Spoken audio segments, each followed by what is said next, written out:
Esoteric Buddhism by Alfred Percy Sinnett. Preface. The Arcane Wisdom. The precepts encompassed within this volume cast a copious light upon inquiries pertinent to Buddhist doctrine, inquiries that have long bewildered antecedent commentators, proffering, for the first time, a pragmatic cipher to the significance of virtually all archaic religious symbolism. Furthermore, the esoteric doctrine, when accurately apprehended, asserts an incontrovertible claim upon the scrutiny of earnest intellectuals. Its axioms are not propounded as the contrivance of any originator or prophet, nor is its authority derived from any recorded scripture. Its conception of nature has been molded by the investigations of an extended lineage of aspirants, qualified for their labors by spiritual faculties and perceptions transcending those of the common human condition.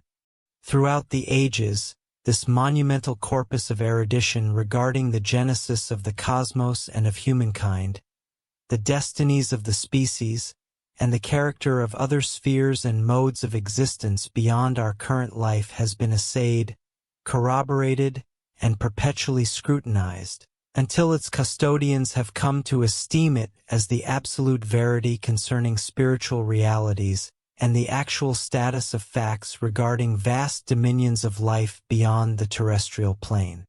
European philosophy, whether allied with religion or abstract metaphysics, has long been habituated to a pervasive uncertainty in speculations that extend beyond the ambit of physical experimentation. Consequently, absolute truth in spiritual matters is scarcely recognized by prudent thinkers as a plausible objective.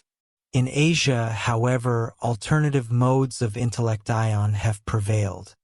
The secret doctrine, which I am now competent to expound in some measure, is regarded not merely by its devotees but also by many who are cognizant only of its existence, as a fountain of wholly infallible knowledge from which all religions and philosophies have extracted whatever veracity they possess, and with which every faith must accord if it purports to be a genuine articulation of truth. This constitutes an audacious assertion. Yet, I proclaim the present exposition as one of paramount import to the world, for I hold that this claim is capable of substantiation. I do not contend that the authenticity of the esoteric doctrine can be demonstrated within this volume, for no rhetorical argument alone can achieve such an end. Such corroboration can ensue only through the cultivation, by each aspirant, of the faculties requisite for the direct observation of nature along the trajectories indicated. Nevertheless, a preliminary conclusion may be guided by the extent to which the perspectives of nature herein presented commend themselves to the intellect, and by the rationales that exist for placing confidence in the capabilities of those who have observed them. It might be surmised that the very audacity of the claim now advanced on behalf of the esoteric doctrine estranges the present treatise from the inquiry to which its title alludes. Specifically, the investigation into the true interior significance of the religion known as Buddhism. Yet esoteric Buddhism, though not divorced from the associations of exoteric Buddhism, cannot be viewed merely as a central school within the broader Buddhist sphere. As Buddhism proceeds into the inner sanctums of its faith, these are discovered to coalesce with the inner sanctums of other creeds. The cosmic conceptions and the cognition of nature upon which Buddhism reposes, and which constitute esoteric Buddhism, are equally the bedrock of esoteric Brahmanism. Thus, the esoteric doctrine is esteemed by the illuminated adherents of all faiths as the absolute truth concerning nature, humanity, the genesis of the universe, and the destinies toward which its entities are progressing. Notwithstanding, exoteric Buddhism has remained more intimately united with the esoteric doctrine than any other popular religion. An exposition of this interior knowledge directed toward contemporary English readers will therefore inevitably associate itself with the familiar contours of Buddhist pedagogy, endowing them with a vital significance they often appear to want. For this reason, the esoteric doctrine may most conveniently be examined through its Buddhist modality, a form deeply impressed upon it since the era of Gautama Buddha, although the essence of the doctrine extends back to a far more remote antiquity. That which I place before the reader is esoteric Buddhism, and for European students approaching it for the first time, no other nomenclature would be apposite. The declaration I now issue must be assimilated in its entirety before the reader can comprehend why initiates in the esoteric doctrine regard the disclosure of its general outlines as a concession of extraordinary gravity. One explication for this sentiment resides in the profound sanctity that has ever been ascribed by its ancient guardians to the inner verities of nature. Hitherto, this sanctity has necessitated their absolute concealment from the uninitiated. And insomuch as that enduring tradition of secrecy is now relinquished, the measure marked by the publication of this work will be viewed with astonishment, and even with regret, by many who have received initiation. The surrender of doctrines once deemed too solemn in their grandeur to be articulated except under reverent conditions, to criticism that may at times be negligent or irreverent, will appear to them as a grave profanation of the great mysteries. From the European standpoint, it would be unreasonable to anticipate that such a volume as this might be exempt from the customary turbulent reception of novel concepts. Moreover, particular convictions or commonplace bigotry may sometimes render such treatment in the present instance peculiarly inimical. Yet all this, though a matter of course to European exponents of the doctrine such as myself, will appear exceedingly grievous and repugnant to its earlier and more orthodox representatives. They will appeal ruefully to the wisdom of the time-honored maxim which, in the ancient symbolical manner, forbade initiates from casting pearls before swine. Fortuitously, in my estimation, the rule has not been permitted to operate any longer to the detriment of those who, while still far from being initiated in the occult sense of the term, will likely have become, by the sheer force of modern culture, qualified to appreciate the concession. A portion of the intelligence contained in the succeeding pages was first disseminated in a fragmentary form in the Theosophist, a monthly periodical published at Madras by the leaders of the Theosophical Society. As nearly all the articles referenced were of my own composition, I have not hesitated to amalgamate portions of them, where this course has proved convenient, into the present volume. A distinct advantage is derived by thus demonstrating how the separate tesserae of the mosaic, as first presented to public notice, fall naturally into their designated positions within the completed pavement. The doctrine or system now disclosed in its broad outlines has been so jealously guarded hitherto that no mere literary researches, though they might have exhaustively scoured all India, could have brought to light any fragment of the information thus revealed. It is bestowed upon the world at last by the free grace of those in whose custody it has hitherto reposed. Nothing could ever have extorted from them its very initial character. It is only following a perusal of the present explanations that their position generally, as regards their current disclosures or their prior reticence, can be criticized or even comprehended. The views of nature now advanced are altogether unfamiliar to European thinkers. Thus, the policy of the adepts in esoteric knowledge, which has evolved from their long intimacy with these perspectives, must be considered in conjunction with the peculiar bearings of the doctrine itself. As to the circumstances under which these revelations were first foreshadowed in the Theosophist, and are now consummated and expanded as my readers will perceive, it suffices for the moment to state that the Theosophical Society, through my connection with which the materials treated in this volume have come into my possession, owes its establishment to certain personages who number among the custodians of esoteric science. The intelligence finally disseminated for the edification of those sufficiently mature to assimilate it has, since the very inception of the Theosophical Society, been ordained for transmission to the world through that institution. Subsequent exigencies alone have designated myself as the intermediary through whom this transmission might be most expediently effected. Permit me to append that I do not consider myself the exclusive expositor of esoteric verity to the external world during this specific crisis.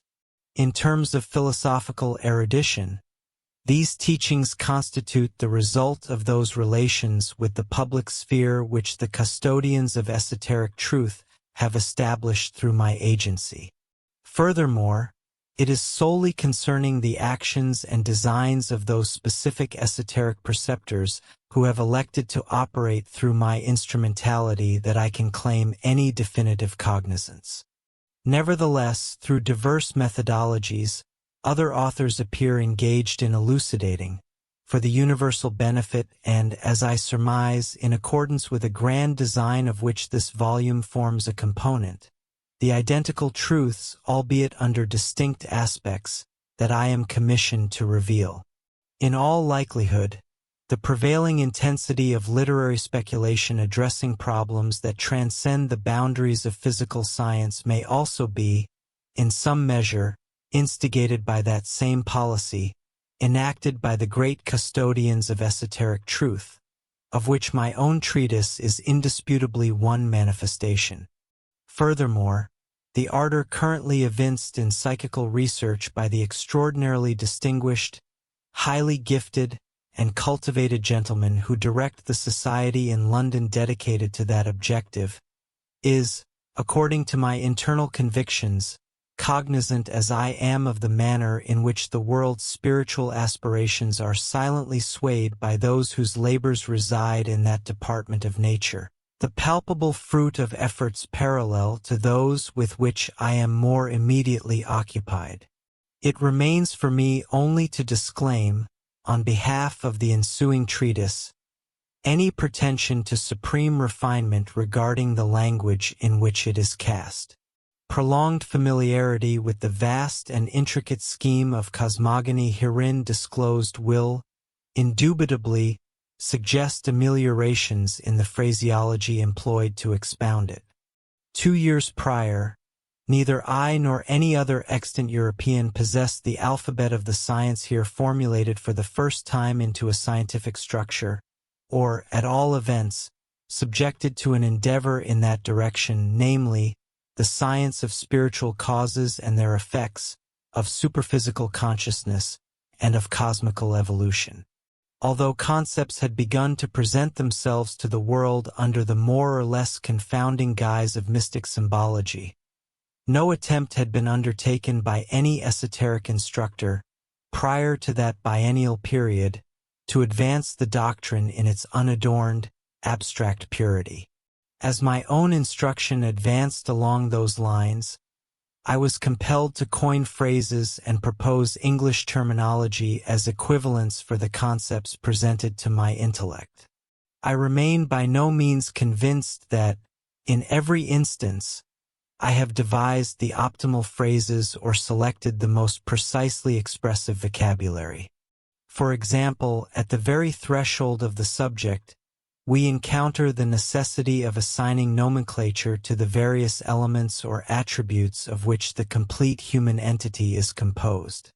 Element would prove an impossible term to employ, on account of the confusion that would inevitably arise from its usage in other significations.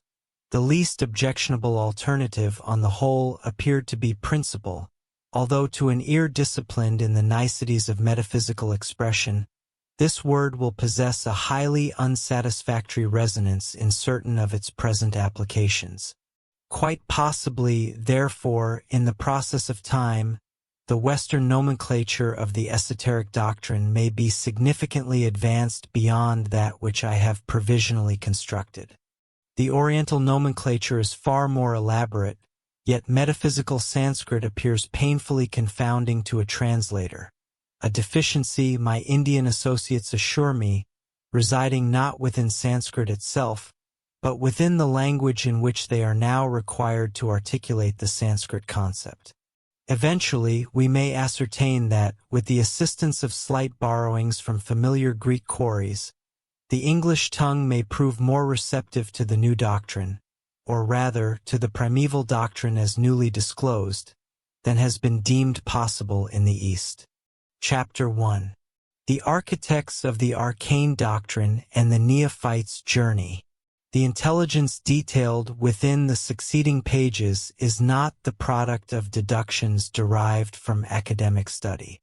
I proffer to my readership knowledge that has descended upon me by virtue of favor rather than through laborious exertion. Upon that premise, it shall not be deemed any less estimable. To the contrary, I assert that it possesses far greater intrinsic worth, notwithstanding the facility of its acquisition, than any conclusions I might have attained through conventional research, even had I possessed, to the ultimate degree, a caliber of Oriental scholarship to which I lay no pretension.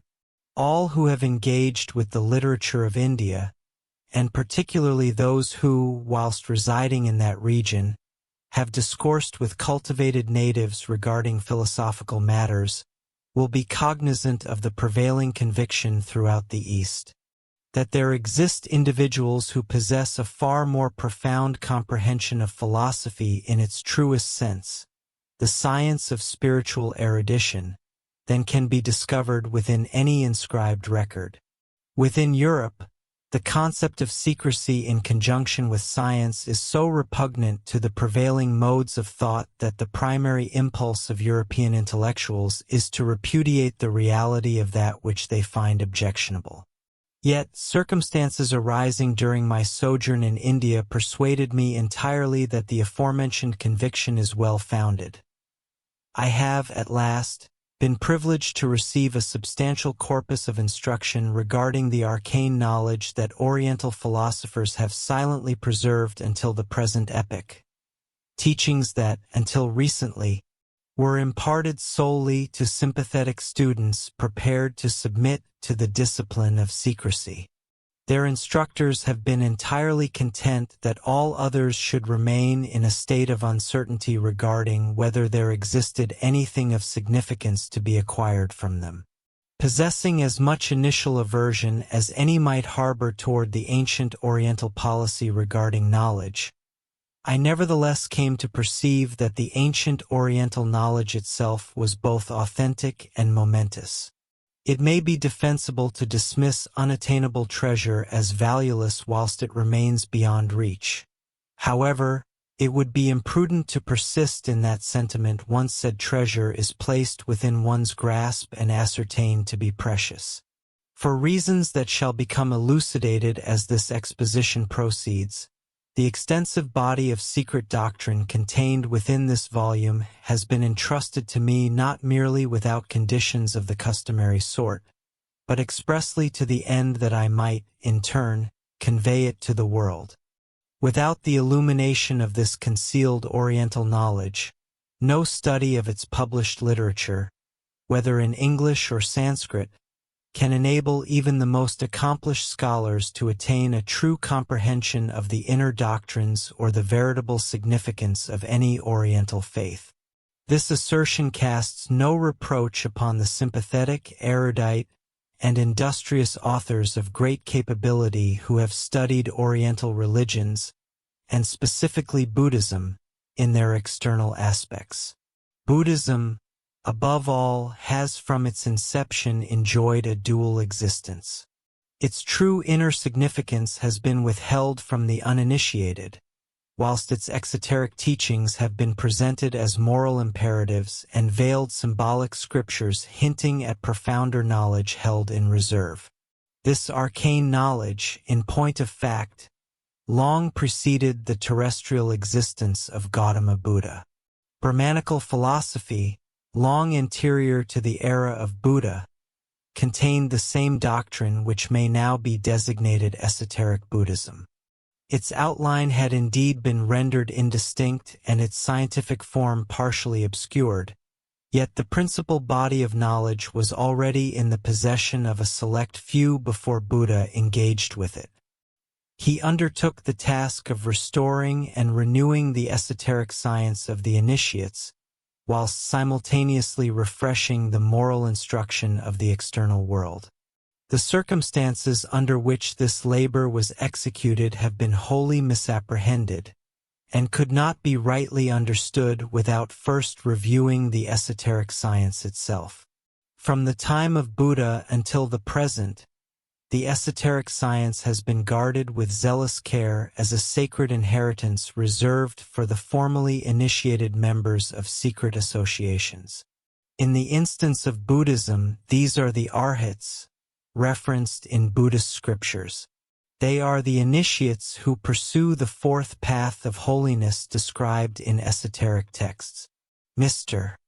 Rhys Davids, drawing from numerous original texts and Sanskrit authorities, remarks that pages could be replete with the reverent and ecstatic praise lavished in Buddhist writings upon this state of mind, the fruit of the fourth path, the condition of an arhat, a perfected man according to the Buddhist faith. Citing in succession from Sanskrit sources, he declares that for the one who has completed the path and transcended sorrow, who has liberated himself entirely and sundered every shackle, there remains no further fever or grief. Such a one undergoes no further births. He enjoys nirvana. His antecedent karma is exhausted. No new karma is generated. His heart is liberated from the yearning for future existence. No fresh desires arise within him, and he, the sage, is extinguished like a lamp. These passages, and all analogous to them, convey to European readers, at all events, an entirely erroneous conception regarding the nature of person an arhat truly is, regarding the life he leads whilst on earth, and what he anticipates subsequently. However, the elucidation of such points may be postponed for the interim. Some further passages from exoteric treatises may first be selected to demonstrate what an arhat is generally presumed to be. Mr. Rhys Davids, speaking of jhana and samadhi, the belief that it was possible by intense self-absorption to attain supernatural faculties and powers, proceeds to state, "So far as I am aware, no instance is recorded of anyone, neither a member of the order nor a Brahmin ascetic, acquiring these powers. A Buddha always possessed them.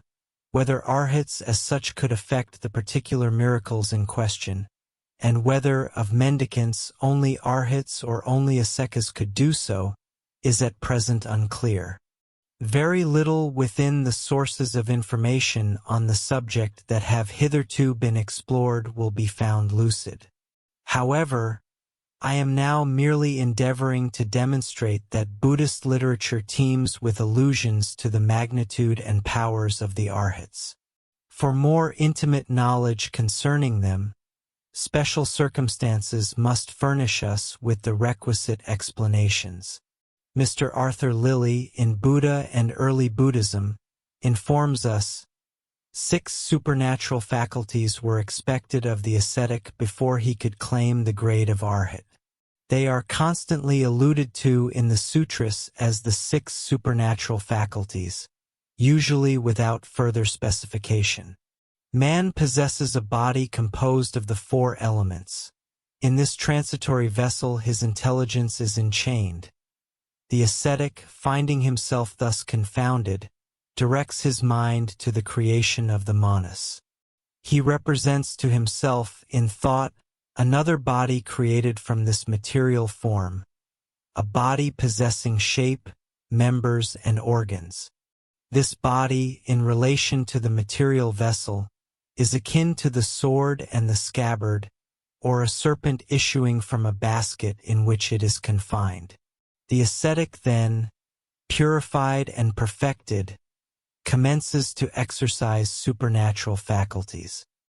He finds himself able to pass through material obstacles, walls, ramparts, etc.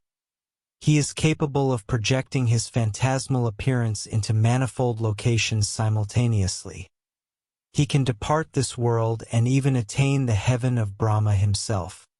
He acquires the power of hearing the sounds of the unseen world as distinctly as those of the phenomenal world, more distinctly in point of fact. Also, by the power of Manas, he is able to read the most secret thoughts of others, and to discern their characters. And so forth with illustrations. Mr. Lilly has not quite accurately divined the nature of the truth residing behind this popular version of the facts. However, it is hardly necessary to quote further to demonstrate that the powers of the Arhats and their insight into spiritual matters are respected by the world of Buddhism most profoundly, notwithstanding that the Arhats themselves have been singularly indisposed to favor the world with autobiographies or scientific accounts of the 6 supernatural powers. A limited selection of excerpts from Mr. Hoey's recent translation of Dr. Oldenburg's Buddha. His life, his doctrine, his order may be appositely introduced at this juncture, after which we shall proceed. One reads that Buddhist proverbial philosophy, in countless passages, ascribes the possession of nirvana to the saint who yet traverses the earth. The disciple who has renounced lust and desire, and who is replete with wisdom, has achieved upon this earth deliverance from death, the ultimate repose, the nirvana, the eternal state. He who has escaped the arduous, pathless labyrinths of the samsara, who has traversed the expanse and reached the farther shore, self-contained, without stumbling and devoid of doubt, who has liberated himself from the earthly and attained nirvana. Him I designate a true Brahmin. If the saint chooses even now to terminate his state of being, he possesses the capacity to do so. Yet, the majority remains steadfast until nature has attained her objective. Of such individuals may those words be spoken which are attributed to the most prominent of Buddha's disciples. I long not for death, I long not for life. I wait until my hour arrives, like a servant who awaiteth his reward. A proliferation of such citations would merely entail the repetition, in various guises, of exoteric conceptions concerning the Arhats.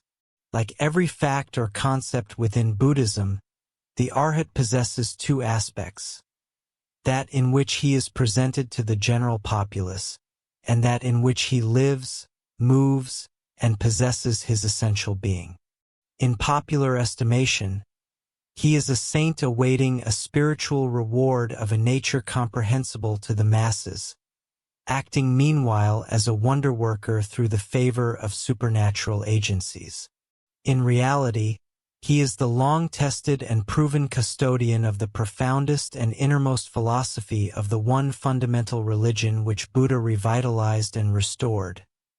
He is, moreover, a student of natural science standing in the very vanguard of human knowledge, not merely regarding the mysteries of the spirit, but concerning the material constitution of the world as well. Arhat is a Buddhist designation, the term more familiar in India, where the attributes of arhatship are not necessarily associated with professions of Buddhism, is Mahatma. India abounds with narratives concerning the Mahatmas. The ancient Mahatmas are generally referred to as rishis, yet the terms are interchangeable, and I have heard the title rishi applied to men currently living.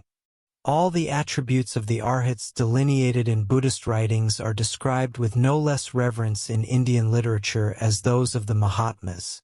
Indeed, this volume might readily be filled with translations of vernacular texts recounting the miraculous achievements of such figures as are known to history and tradition by name. In reality, the Arhats and the Mahatmas are identical personages. At that stratum of spiritual exaltation, Supreme knowledge of the esoteric doctrine dissolves all initial sectarian distinctions. By whatever appellation such Illuminati may be designated, they are the adepts of occult knowledge, sometimes referred to in India at present as the Brothers, and the custodians of the spiritual science which has been transmitted to them by their predecessors. One may, however, fruitlessly scrutinize both ancient and modern literature for any systematic exposition of their doctrine or science. Much of this is obscurely articulated in occult writings, yet very little proves of the slightest utility to readers who approach the subject without prior knowledge acquired independently of books. It is by virtue of direct instruction from one of their number that I am now enabled to attempt an outline of the Mahatma's teaching. It is through this same channel that I have gleaned what I know concerning the organization to which most of them, and the greatest among them, belong in the present day. Throughout the world, there exist occultists of various degrees of eminence, and even occult fraternities, which possess much in common with the leading fraternity now established in Tibet. Yet, all my investigations into the subject have convinced me that the Tibetan Brotherhood is incomparably the most elevated of such associations. Furthermore, it is regarded as such by all other associations that are themselves worthy of being considered truly enlightened in the occult sense of the term. There are, it is true, many isolated mystics in India who are entirely self-taught and unconnected with occult bodies. Many of these individuals maintain that they themselves attain higher summits of spiritual enlightenment than the Brothers of Tibet, or indeed any other persons on earth. But the scrutiny of such claims in all instances I have encountered would, I believe, lead any unbiased observer, however ill-qualified he might be by personal development to judge occult enlightenment, to the conclusion that they are entirely unfounded. I know one native of India, for example, a man of European education, holding a high appointment under the government, of distinct social standing and most elevated character, and enjoying unusual respect among such Europeans as are associated with him in official life, who will accord the Brothers of Tibet only a secondary place in the realm of spiritual enlightenment. The primary position he regards as occupied by a single person, now no longer of this world, his own occult master in life, whom he resolutely asserts to have been an incarnation of the Supreme Being. His own inner faculties were awakened by this master to such a degree that the visions of his entranced state, into which he can still voluntarily induce himself, constitute for him the only spiritual region in which he can sustain an interest. Convinced that the Supreme Being was his personal instructor from the outset, and continues as such in the subjective state, he is naturally impervious to the suggestion that his impressions may be distorted by reason of his own misdirected psychological development. Again, regarding the highly cultivated devotees occasionally encountered in India, who construct a conception of nature, the universe, and God entirely upon a metaphysical basis, and who have evolved their systems by the sheer power of transcendental thought, they will adopt some established system of philosophy as a foundation and elaborate upon it to an extent of which only an Oriental metaphysician could conceive. They attract disciples who place implicit faith in them, and establish their small schools which flourish for a time within their own limits. Yet, speculative philosophy of such a nature is an occupation for the mind rather than true knowledge. Such masters, by comparison with the organized adepts of the highest brotherhood, resemble rowing boats compared with ocean steamships, useful vessels upon their own native lake or river, but not craft to whose protection one can entrust oneself on a global voyage of exploration across the seas. Descending further in the scale, we find India replete with yogis and fakirs in all stages of self-development. From that of uncouth savages, scarcely elevated above the gypsy fortune-tellers of an English racecourse, To men whose seclusion a stranger will find it arduous to penetrate, and whose abnormal faculties and powers need only be witnessed or experienced to shatter the incredulity of the most complacent representative of modern Western skepticism. Careless inquirers are remarkably prone to conflate such persons with the great adepts of whom they may vaguely hear. Concerning the genuine adepts, meanwhile, I cannot at present venture any account of the nature of the Tibetan organization as regards its highest ruling authorities. Those Mahatmas themselves, of whom some reasonably adequate conception may, perhaps, be formed by readers who will follow me patiently to the conclusion, are subordinate by several degrees to the Supreme Chief of all. Let us address, rather, the preliminary stages of occult training, which may be more readily comprehended. The degree of exaltation which constitutes a man as that which the outer world terms a Mahatma or brother is attained only after prolonged and arduous probation, and through harrowing ordeals of truly formidable severity. One may encounter individuals who have spent 20 or 30 years or more in unblemished and arduous devotion to the life task on which they have entered, yet who remain within the preliminary degrees of chelaship, still perceiving the pinnacles of adeptship as looming vastly above their heads. Furthermore, at whatever stage of maturity a male subject pledges himself to the occult career, he consecrates himself to it, be it remembered, without any reservations and in perpetuity. The enterprise he assumes involves the cultivation within himself of numerous faculties and attributes which lie so thoroughly dormant in the commonality of mankind that their very existence remains unsuspected, and the feasibility of their evolution is peremptorily denied. Moreover, these capacities must be developed by the chela personally, receiving scant, if any, assistance beyond the guidance and instruction of his master. The adept, as an occult aphorism declares, becomes. He is not made. One may elucidate this principle by reference to a most mundane physical exertion. Every living man possessing the normal utility of his limbs is inherently qualified to swim. Yet, place those who, in common parlance, cannot swim into profound waters, and they shall struggle and succumb to drowning. The mere mechanics of limb movement constitute no enigma, however, unless the swimmer, whilst executing them, possesses an absolute conviction that such motion will yield the necessary effect, the desired outcome is not realized. In this instance, we are concerned merely with mechanical forces, yet this identical principle extends upward into transactions with forces of a subtler nature. Mere confidence will propel the occult neophyte significantly further than the general populace imagines.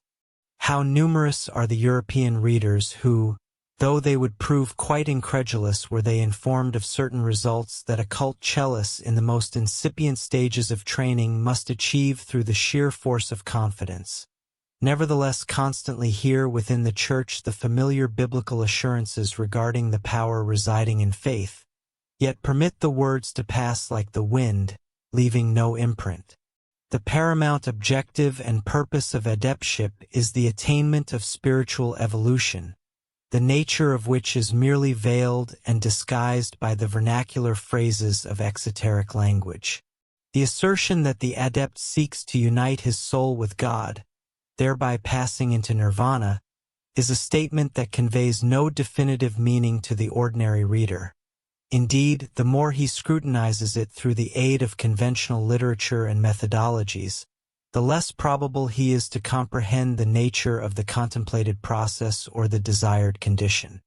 It shall be necessary to address primarily the esoteric conception of nature, as well as the origin and destinies of man, which diverge widely from theological conceptions, before any elucidation of the aim pursued by the adept can be rendered intelligible. In the interim, however, It is desirable at the very outset to disabuse the reader of a single misconception regarding the objectives of adeptship which he has, in all likelihood, formulated. The cultivation of those spiritual faculties, the nurturing of which relates to the supreme objectives of the occult life, engenders, as it progresses, a substantial quantity of incidental knowledge pertaining to physical laws of nature not yet generally comprehended.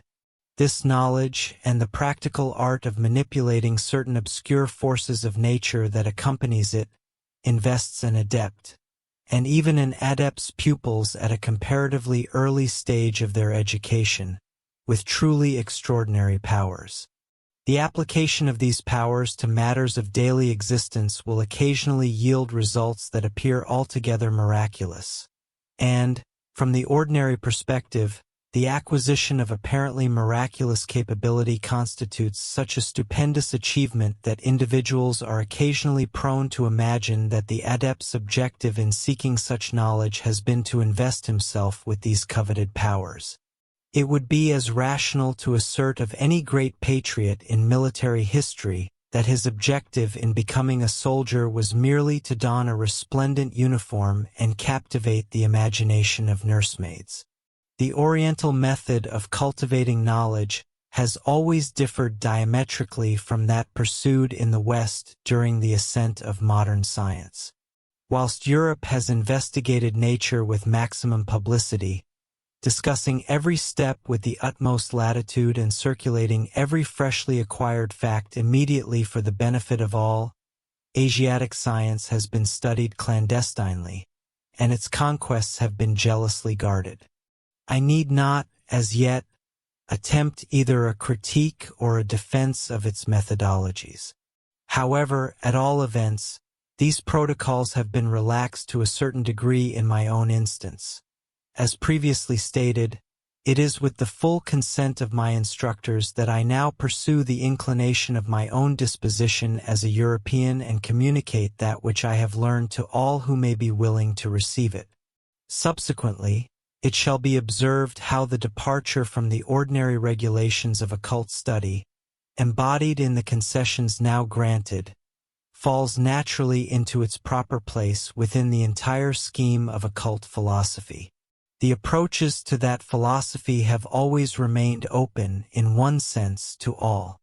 Throughout the world, the notion has been vaguely diffused in various manners that a certain process of study, which men here and there did actually pursue, might lead to the acquisition of a superior form of knowledge than that taught to mankind at large within books or by public religious orators. The East, as noted, has always been more than vaguely impressed by this conviction. Yet even in the West, the entire corpus of symbolical literature relating to astrology, alchemy, and mysticism generally has fermented within European society, conveying to a select few peculiarly receptive and qualified minds the certitude that, behind all this superficially meaningless nonsense, great truths lay concealed. For such individuals, eccentric study has occasionally revealed hidden passages conducting one to the grandest imaginable realms of enlightenment. Yet until now, in all such instances and in accordance with the law of those schools, the neophyte no sooner forced his way into the region of mystery than he was bound to the most inviolable secrecy regarding everything connected with his entrance and subsequent progress therein. In Asia, in identical fashion, the chela, or pupil of occultism, no sooner became a chela than he ceased to function as a witness on behalf of the reality of occult knowledge. Since my own connection with the subject was established, I have been astonished to ascertain how numerous such chelas truly are. However, it is impossible to imagine any human act more improbable than the unauthorized revelation by any such chela to persons in the outer world that he is one. Thus, the great esoteric school of philosophy successfully guards its seclusion. In a former treatise, The Occult World, I have provided a comprehensive and straightforward narrative of the circumstances under which I came into contact with the gifted and deeply instructed men from whom I have since obtained the teaching this volume contains. I need not reiterate that history. I now come forward, prepared to address the subject in a novel manner. The existence of occult adepts and the significance of their acquirements may be established along two distinct lines of argument. Firstly, by means of external evidence. The testimony of qualified witnesses and the manifestation, by or through persons connected with adepts, of abnormal faculties affording more than a mere presumption of abnormally enlarged knowledge. Secondly, by the presentation of such a considerable portion of this knowledge as may convey intrinsic assurances of its own value. My first volume proceeded by the former method. I now approach the more formidable task of laboring upon the latter. Annotations. The further we advance in occult study, the more exalted in many respects become our conceptions of the Mahatmas. The complete comprehension of the manner in which these personages become differentiated from humankind at large is not to be achieved through the aid of mere intellectual effort. There exist certain phases of the adept nature pertaining to the extraordinary development of the higher principles within man, which are incapable of realization through the application of the lower. Yet, whilst rudimentary conceptions at the outset thus fall woefully short of attaining the true altitude of the facts, a singular complication of the problem arises in the following manner. Our primary notion regarding an adept who has acquired the capacity to penetrate the tremendous secrets of spiritual nature is modeled upon our conception of a preeminently gifted man of science upon our own plane. We are prone to regard him according to the maxim once an adept, always an adept, viewing him as an exalted human entity who must necessarily employ, in every relation of his existence, the attributes which attach to him as a Mahatma. In this manner, while, as previously indicated, we shall inevitably fail, notwithstanding our utmost endeavors, to do justice in our cogitations to his attributes as a Mahatma, we may with great facility rush to the antipodal extreme regarding his ordinary human aspect. Thus, we may involve ourselves in manifold perplexities as we acquire a partial familiarity with the characteristics of the occult world.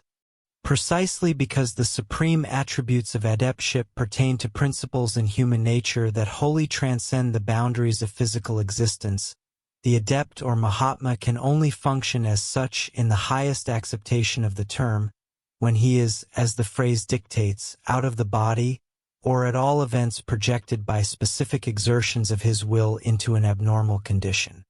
When he is not called upon to put forth such exertions, or to pass entirely beyond the constraints of this carnal prison, he resembles an ordinary man far more closely than experience of him in certain of his aspects might induce his disciples to believe.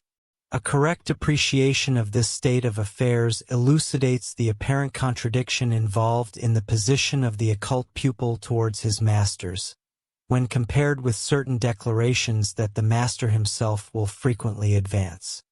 For instance, the Mahatmas are persistent in asserting that they are not infallible, that they are men like the rest of us, possessed, perhaps, of a somewhat more enlarged comprehension of nature than the generality of humankind, yet still liable to err, both in the direction of practical business with which they may be concerned, and in their estimation of the characters of other men or the capacity of candidates for occult development.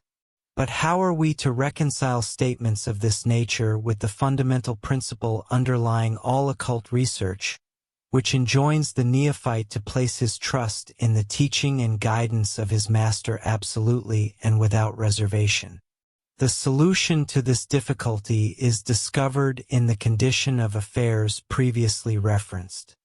While the adept may be a man quite surprisingly liable to err at times in the manipulation of worldly business, Just as, amongst ourselves, some of the greatest men of genius are liable to commit errors in their daily lives that matter-of-fact individuals would never perpetrate.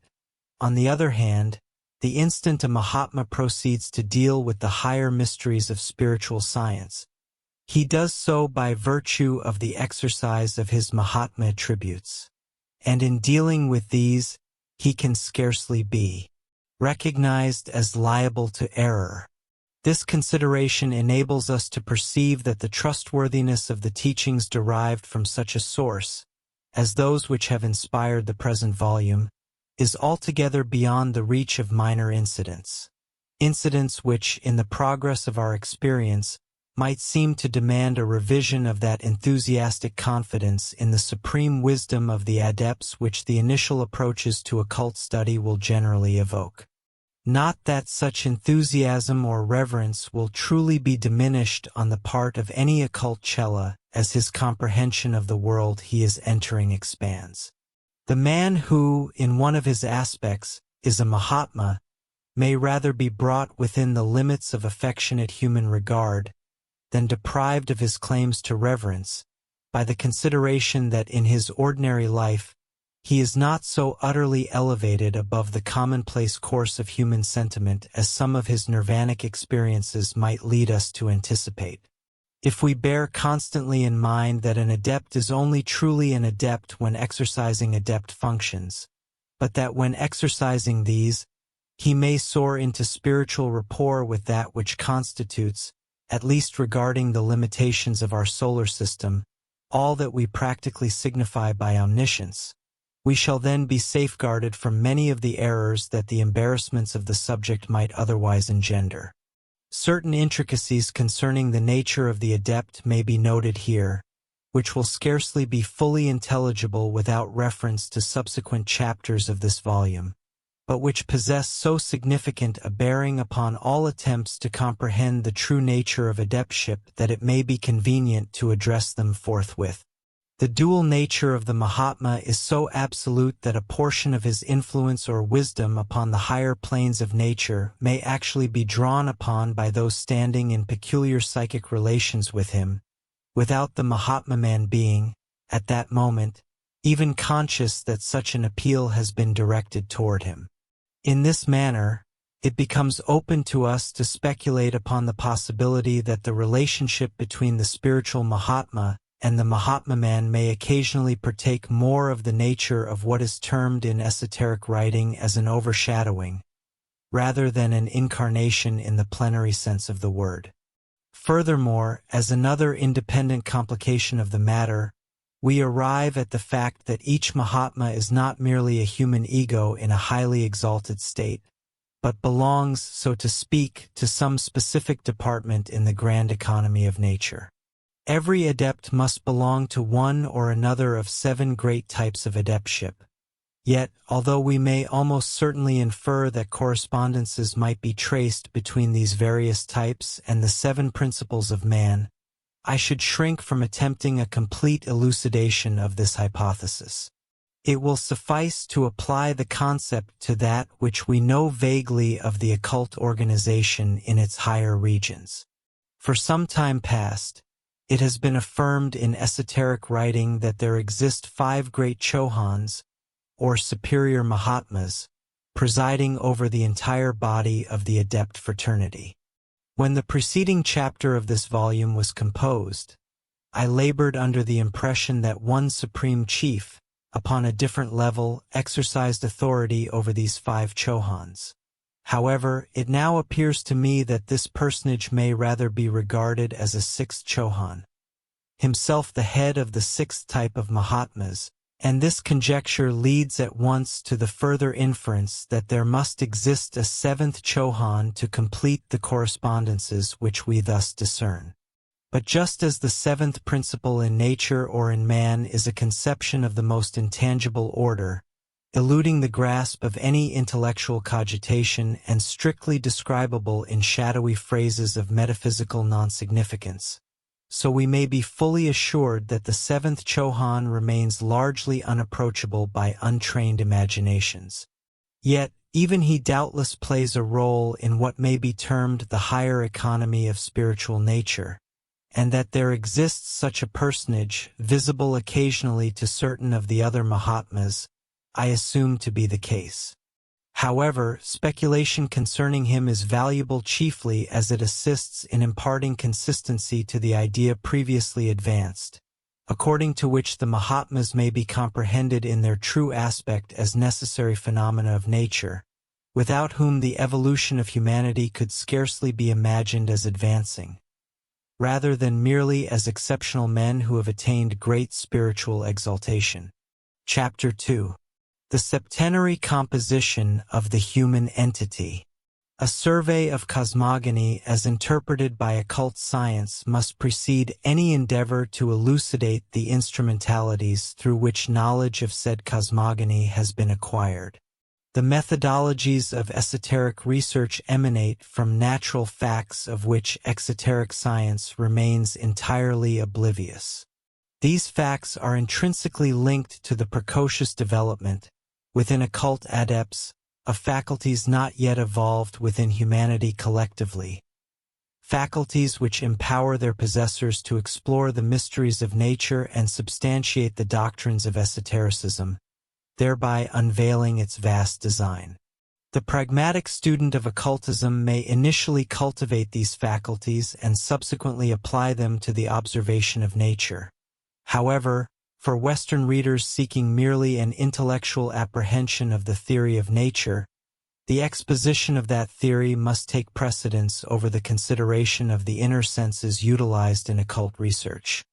Notwithstanding, a survey of cosmogony as maintained by occult science could only be scientifically arranged at the detriment of clarity for European readers. To commence at the absolute inception, we must endeavor to visualize the condition of the universe prior to the onset of evolution. Esoteric students do not eschew this subject, and subsequently in this treatise, certain indications will be proffered concerning the processes through which cosmic matter transitions before evolution transpires. A systematic exposition of those primordial processes, however, would necessitate references to the spiritual constitution of man that would remain unintelligible absent some preliminary elucidation. Esoteric science acknowledges 7 distinct principles as constituent elements within the nature of man. This classification diverges so substantially from concepts familiar to European readers that it will naturally incite inquiry into the grounds upon which occultism establishes such a conclusion. Yet, owing to idiosyncrasies of the subject that will become manifest subsequently, I must request that this Oriental knowledge be received in the Oriental manner. The Oriental and European methodologies of imparting knowledge are as disparate as 2 systems can conceivably be. The West stimulates the learner's instinct for controversy at every juncture, urging him to resist conviction and interdicting him from accepting any scientific declaration upon authority. Knowledge must be acquired incrementally, and with each gradation the learner must ascertain the mode of its attainment, being compelled to perceive that no fact is worthy of cognition unless he also comprehends the proof thereof. The East instructs its pupils in a wholly divergent manner. It insists no less upon the necessity of proof, yet it provides a demonstration of an alternative character. It affords the student the means of investigating nature for himself and verifying its teachings in realms into which Western philosophy ventures solely through speculation and argumentation. It does not burden itself with argumentation. It simply declares a matter to be fact, proffers the key of knowledge, and bids the student to observe for himself. Thus, instruction is invariably imparted upon authority, with verification to ensue in due course. From this method ensues the utilization, in Eastern philosophy, of a mode of reasoning which the West has long forsaken for valid reasons as unsuited to its intellectual development. the system of reasoning from universals to particulars. The objectives of European science could not be served by such a scheme, yet it will be perceived by those who pursue the present inquiry that the antithetical method, that of constructing general truths from details, is unsuited to this domain of knowledge. One cannot apprehend the details in this domain until one has first secured a general comprehension of the entire scheme.